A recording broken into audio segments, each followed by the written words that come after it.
জিনিস দেখি এখন এটা তো আমার আইআর ফাইলে হয়ে গেল আইআর ফাইলের কাজ অ্যাসেম্বলি কোডটা তো বাকি আছে ওটা কি করব আর অ্যাসেম্বলি কোডের যে কোড পার্টটা ছিল ওটার সাথে আমার যে এই অপারেশনটা এটা করব দেখ B is equal to T two দেই এটা আমি অ্যাসেম্বলি কোডে কি করতাম লিখতে হলে মুভ এক্স এর মধ্যে কি করতাম টি টু রাখতাম তারপর কি করতাম মুভ বি এর মধ্যে এক্স বসাতাম এই লাইনটা না এখন এই জিনিসটা আমার টি টু কি ডলার কত $3 না এটাই না টি টু এই যে এই সাইডে এটা হচ্ছে $3 ছিল আর বি কি ছিল $1 না এখন এই জিনিসটাই লাগবো মুভ এ এক্স এর মধ্যে $3 তারপর নিউ লাইন তারপর কি মুভ $1 এর মধ্যে বসাবো এক্স আচ্ছা তারপর নিউ লাইন দেখ এখানে এখন দেখ বুঝছিস নাকি এই যে মুভ এক্স এর মধ্যে $3 ডট গেট সিম্বল মানে তার সিম্বলটা নেব টি টু আর move $1 dot get symbol clear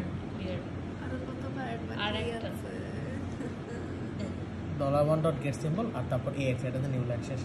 এখন তো এটা মানে কি আমার পুরো লাইন শেষ হয়ে গেছে না সেমিকোলন তারপর কাউন্ট বাড়বে না কাউন্ট একে রিসেট হয়ে যাবে না কারণ প্রত্যেক লাইনের পর আমি আবার টি গুলো রিইউজ করতে পারি এর জন্য টি কাউন্টকে আমি আবার 1 এ রিসেট করে দিচ্ছি ক্লিয়ার আর কত আর একটু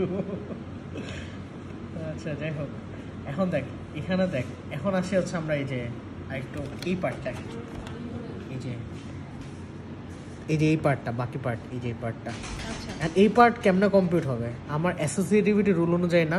অ্যাড মাল্টিপ্লাই যেটা আছে ওইটা হচ্ছে এখন দেখ সবগুলো অ্যাড আছে তার মানে কি ফার্স্টে এটা হবে কারণ দুইটা করে অ্যাড করব তারপর এটা রেজাল্টের সাথে এটা হবে আচ্ছা হ্যাঁ তাই না সো আমার ওটা কিরকম ছিল EXPR অ্যাড EXPR ধর আমি উপরে অনেক কিছু আছে এখানে EXPR আছে অ্যাড EXPR আছে এরকম আছে দেখ এখন দেখ এটা আমি যে ভাঙি আবার এখানে আবার সেম আসবে না EXPR অ্যাড EXPR এখন যে কোনো একটা ধর এটা আমি ভাঙে টার্ম দিলাম এটা টার্ম বা নাম্বার দিলাম এটা টার্ম বা নাম্বার দিলাম আচ্ছা সো তার মানে কি আমার এই যে এটা কম্পিউট হবে আগে কম্পিউটার উপরে যাবে তারপর এটা কম্পিউটার উপরে আসবে তারপর এটা কম্পিউটার তার উপর যাবে ক্লিয়ার এই জিনিসটা এখানে করছে আর কি দেখ ফার্স্টে এক্সপ্রেশন নিছে আর এক্সপ্রেশন নিল এখন আমার যখন এখানে একটা এক্সপ্রেশন পাই এই পুরো যখন এক্সপ্রেশন পাই তখন আমি কি করি আগে আমার টি কাউন্ট লাগবে না টি এর ভ্যালু লাগবে ওটা নিলাম ওটা একটা অবজেক্টে স্টোর করলাম স্টোর করে ওটা রেজাল্ট দিলাম এখন দেখ এই জিনিসটা ইম্পর্টেন্ট ধর আমি এটা দাও A is two B plus C plus D আমার ফার্স্টে এই পার্টটা কাউন্ট হবে মানে এই গ্রামার অনুযায়ী তাই তো এটা হওয়ার জন্য আমার কি আমার কি আসবে তোর ইন্টারমিডিয়েট কোড জেনারেশন কি আসবে এটার জন্য ফার্স্টটা কি আমার T1 is equal to B plus C না ভালো হবে দেখ associativity T1 is equal to B plus C এখন এখানে আসি দেখি দেখ আমি ডলারে কি রাখছি অবজেক্ট রাখছি যেটা আমার টি এর কাউন্ট এই স্টেজে কি টি এর কাউন্ট যেটা এখানে ধর টি এর কাউন্ট আমার 1 আছে 1 রাখছি টি এর কাউন্ট 1 এখন এটা কি হবে তাহলে এটা আমি ডলারে স্টোর করছি তাহলে কি এখানে আমার কি হবে dollar is equal to B কি আমার ফার্স্টটা $1 তারপর কি সি কি $2 দেখ তাই করছি $1 is equal two $1 dot get symbol plus $3 এই জিনিসটাই আমি করছি এখানে $3 হবে আর কি এই যে আমি এখানে যা লিখছি এই জিনিসটাই জাস্ট এখানে লিখছি আর কিছু না জাস্ট প্রিন্ট করছি আচ্ছা পরে বলা শেষ করে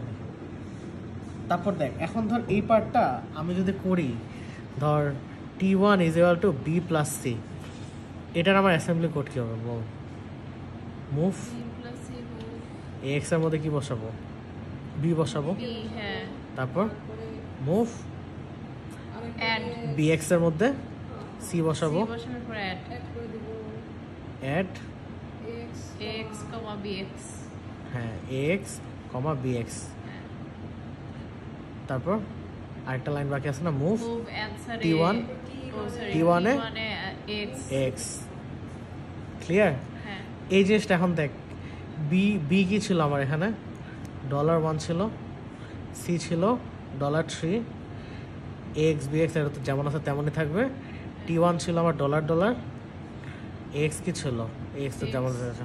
এই জিনিসটাই যে এখানে লেখছে আর কিছুই না। দেখ ফার্স্টে মুভ এক্স এর মধ্যে $1 এর সিম্বল মুভ করলাম, বি এক্স এর মধ্যে $3 এর সিম্বল মুভ করলাম, দুইটা অ্যাড করলাম, অ্যাড,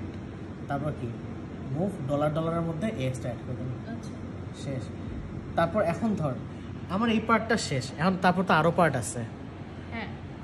তারপরের পার্টটা যদি আমি কম্পিউট করতে চাই তাহলে কি হবে, T2 কি, T2 = T1 + D না, হ্যাঁ নেক্সট যাবে। হ্যাঁ এখানে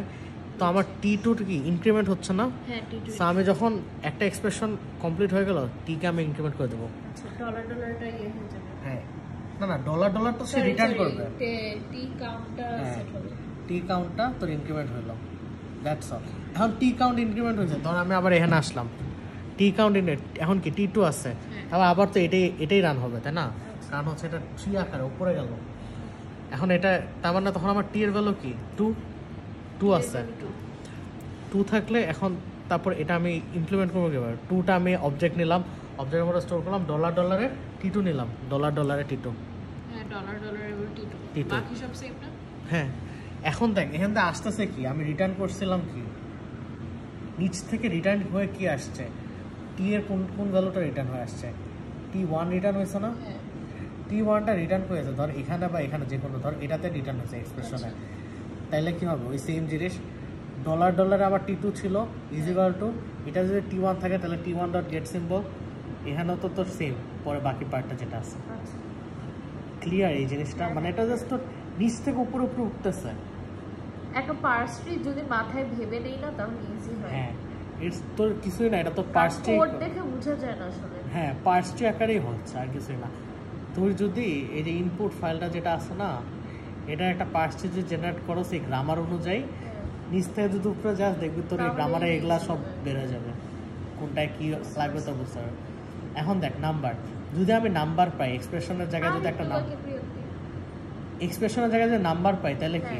এখানে তো আমার কোনো কিছু ইনসার্ট করার কিছু না, ওই নাম্বারটাই রিটার্ন করবো তাই না। এক্সপ্রেশনের জায়গায় টার্ম পাই, কি করবো ওই টার্মটাই রিটার্ন করবো, $, মানে এই ভ্যালুটা আমি রিটার্ন করতেছি, উপরে যাচ্ছে, উপরে চলে যাচ্ছে এই ভ্যালুটা, 3 এর উপরে চলে যাচ্ছে,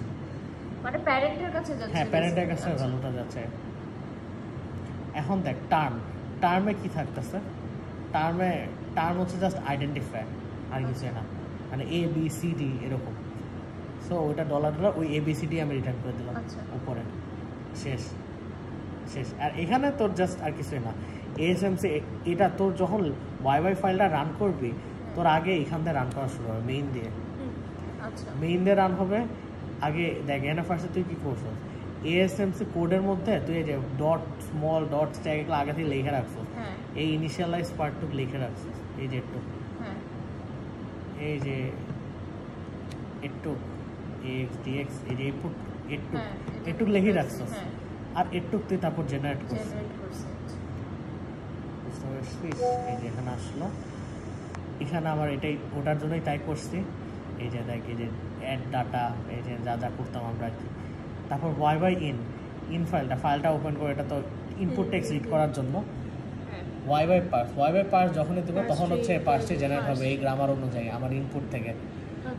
তারপর এখন ফাইলগুলো সব ক্লোজ করবো, একটা করে ফাইল ক্লোজ করবো। আর যে সিম্বল টেবিল ছিল, সিম্বল টেবিল তো আমার এখানে জেনারেট করা শেষ হয়ে গেছে, ওই সিম্বল টেবিলটা আমি প্রিন্ট করবো। এখানে একটা ফাংশন ছিল প্রিন্ট, এই যে প্রিন্ট, এই ফাংশনটা তখন এক্সিকিউট হবে। এই ফাংশনটা দেখ একটা ফাইল আছে table.h, ওটার মধ্যে জাস্ট সিম্বল টেবিলে যেই সব ভ্যালু আছে ওগুলো সব রাইট হচ্ছে, আর কিছু না। শেষ না, রান করে দেখা। এবার একটা সেকেন্ড, এবার অফ কর, পুরো একটা ওভারভিউ